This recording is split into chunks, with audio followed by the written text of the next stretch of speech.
मीरपुर बठोरो में अवांखे ख़बर ॾींदा हलूं। लाल बख्श खाड़क की रिपोर्ट मुताबिक़ पूरी सिंध जियां सिजावल में भी सकाफ़ती ॾियारो रिवायती जोश ऐं जज़्बे सां मल्हायो वियो।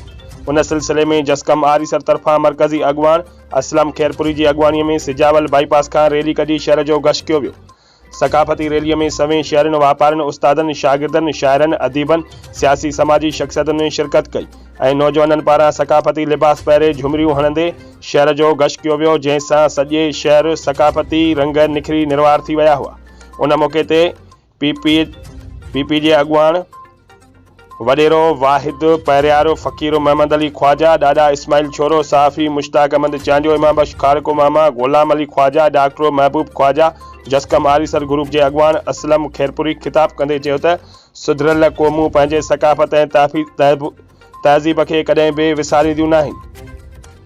असांखे भी पंहिंजे हज़ारें साल पुरानी सकाफ़त ते नाज़ आहे ऐं असांखे फ़ख्रु आहे त सिंधी सकाफ़त दुनिया जे ॿियनि सकाफ़तुनि जी भेट में वधीक सुधरियल ऐं पंहिंजो मटो पाण आहे। हुन चयो त सकाफ़ती ॾियारो मल्हाइण सां असांजो नौजवान नस्ल सिंध जी तहज़ीब ऐं सकाफ़त खां वाक़िफ़ थी रहियो आहे ऐं नौजवाननि में पंहिंजी ॿोली, सकाफ़त ऐं तहज़ीब सां प्यार ॾिसी इहा उमेद करे सघिजे थी त हिकु ॾींहुं असां पिणु तरक़ी याफ़्ता क़ौमुनि वांगुरु पंहिंजी मंज़िल ज़रूरु माणींदासीं।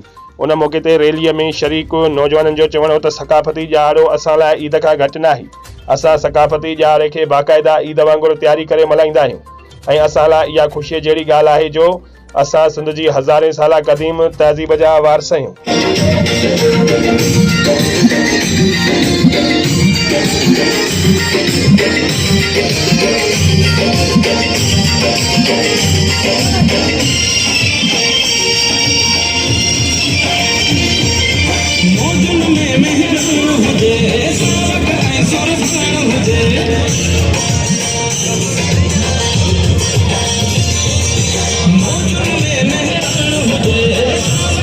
Sort of